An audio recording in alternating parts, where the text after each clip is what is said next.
Hello, কি খবর সবার? পুরনোদের ওয়েলকাম ব্যাক আর নতুনদের ওয়েলকাম জানিয়ে আমি ইন্দ্রাণী শুরু করছি হট কাপলের আর একটা এক্সাইটিং ব্লগ।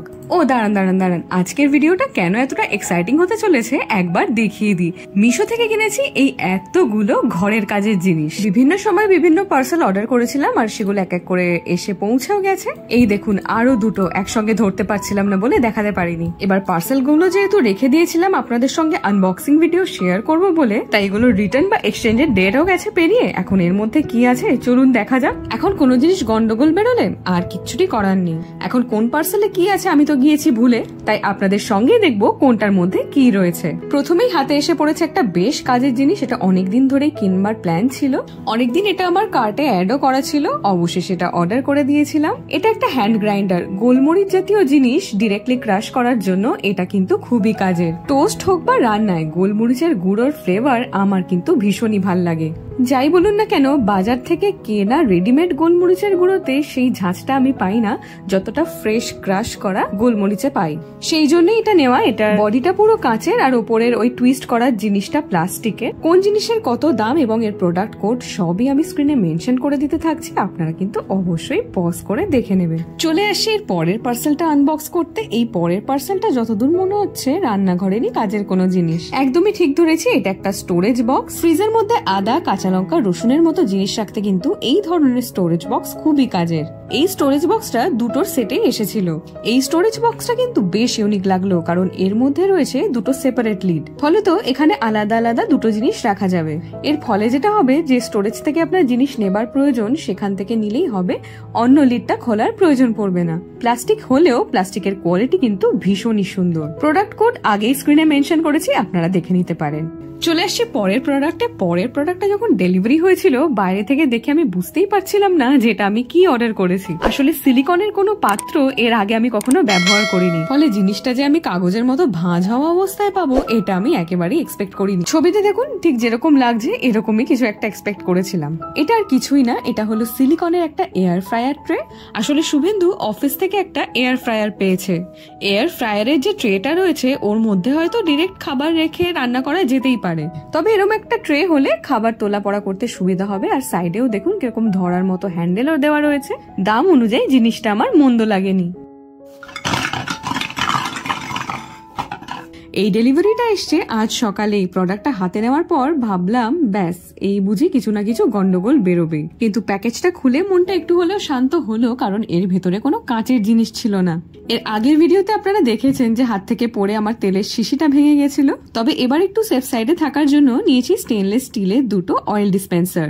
আগে আমার যে কাঁচের ডিসপেন্সারটা ছিল ওর যে টপারটা ওটা প্লাস্টিকের ছিল, কিন্তু ওপেনেবল, মানে কোনো ঢাকনা ছিল না। এটার সঙ্গে দেখছি আবার এটা স্টিলের ঢাকনাও দিয়েছে। একদিক থেকে খুবই ভালো, ঢাকা থাকলে জিনিসটা অনেক বেশি সেফ থাকে। তবে কাঁচের মতো এটারও নোজাল পার্টটা কিন্তু প্লাস্টিকেরই। জিনিসটা তো বেশ শক্তপোক্ত, সেই সঙ্গে বেশ বড় সড়ো। কোনো প্রোডাক্টেরই দাম আমি স্ক্রিনে মেনশন করছি না, কারণ মিশোতে দাম কম বেশি হতেই থাকে। তাই বেটার হবে আপনারা কোডগুলো দেখে অ্যাপে সার্চ করবেন, আশা করি সুবিধে হবে।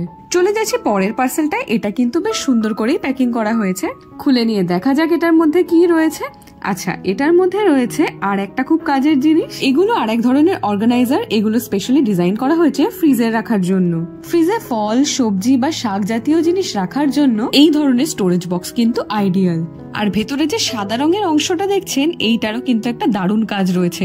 অনেক সময় ফ্রিজে ফল বা সবজি ঘেমে যায়, সেজন্য অনেক সময় নষ্টও হয়ে যেতে পারে। এই বিষয়টাকে এড়াতেই কিন্তু এই ম্যাট মতো জিনিসটা দেওয়া রয়েছে, যাতে বাড়তি জল নিচে ড্রেন আউট হয়ে যেতে পারে। জিনিসটা কেমন লাগলো কমেন্ট করে জানাতে ভুলবেন না কিন্তু। এরপর রান্নাঘর থেকে সোজা চলে এলাম শোবার ঘরে, কারণ এই জিনিসটা শোবার ঘরেই কাজে লাগার জন্য। এটা একটা বেশ বড় সাইজের স্টোরেজ।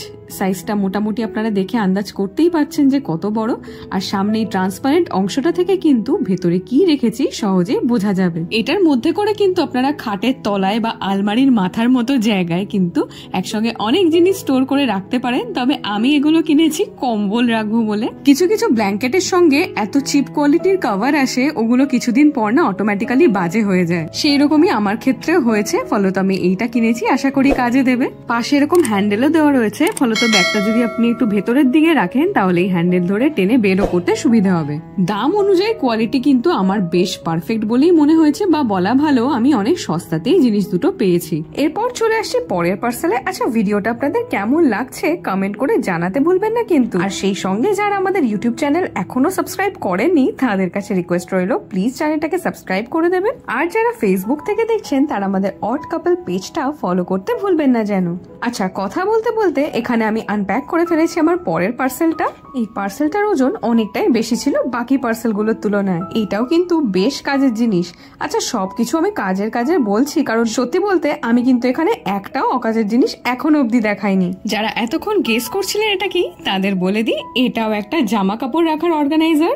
আলমারিতে জামা কাপড় এদিক ওদিক হয়ে থাকলে এমনিতেই দেখবেন জায়গা কমে যায়। সেক্ষেত্রে এই ধরনের অর্গানাইজার যদি কিনে নেওয়া যায় তাহলে জামা কাপড় যেমন গুছিয়ে রাখা যায়, তেমনি আলমারির অধিকাংশ জায়গায় কিন্তু প্রপারলি ইউটিলাইজও করা যায়। জিনিসটার কিছুই না, বেশ ভালো কোয়ালিটির পিচবোর্ডের ওপর কাপড় লাগিয়ে সেলাই করা।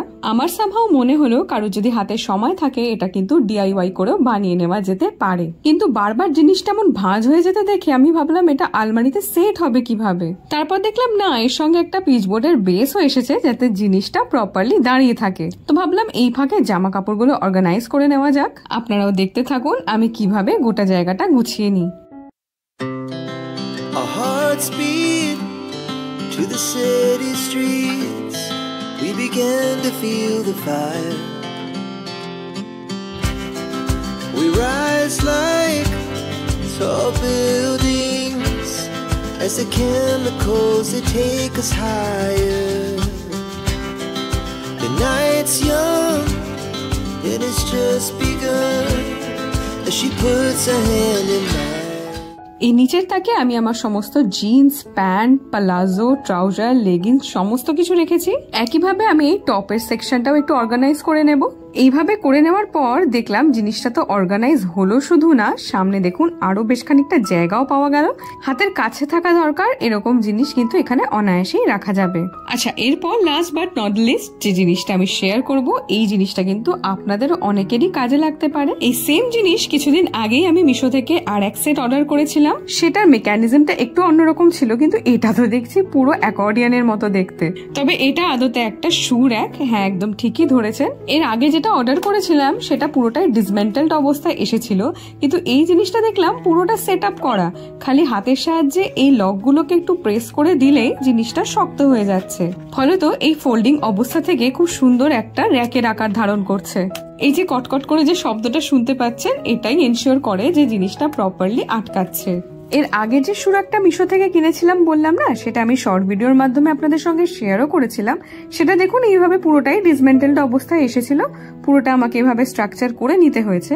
কিন্তু নতুন যেটা পারচেস করেছি এটা আমার কাছে অনেকটাই ইউজফুল বলে মনে হয়েছে। তো আমি সাইড বাই সাইড দুটো ছবি অ্যাটাচ করে দিচ্ছি, আপনারা দুটো ভিডিও দেখে আশা করি তফাৎটা বুঝতে পারছেন। তবে সত্যি কথা বলতে এর মধ্যে কোনোটাই খুব একটা শক্তপোক্ত নয়, সেটা আশা করি আপনারা ভিডিও দেখেই মোটামুটি আন্দাজ করতে পারছেন। তবে পারপাস যা সেটা ভালো মতোই সলভ হবে। তবে আপনারা চাইলে এটা ঘরের মধ্যে রেখে কোনো হালকা ফুলকা জিনিসও এর মধ্যে ডেকোরেট করতে পারেন। তবে অবশ্যই কোনো ভারী জিনিস এখানে রাখা যাবে না। এবার চলুন আমার জুতোর জায়গাটা যেভাবে জঞ্জাল হয়ে রয়েছে সেই জায়গাটা একটু পরিষ্কার করে নেওয়া যাক।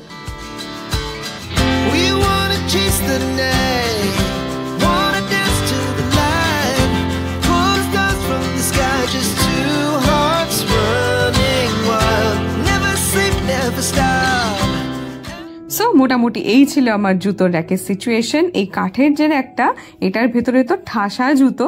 তবে এর মধ্যে কয়েকটা জুতোর অবস্থা খুবই শোচনীয় ছিল, তাই জন্য সেগুলোকে বাতিল করলাম। তবে কয়েকটা শখের জুতো একটুখানি কভার করে রেখেছি যাতে বেশি ধুলো না পড়ে। ভিডিওটা আজকে এখানেই শেষ করছি। সবাই খুব ভালো থাকবেন, সুস্থ থাকবেন। খুব তাড়াতাড়ি দেখা হচ্ছে নতুন কোনো ভিডিওর সঙ্গে। ততদিনের জন্য বাই।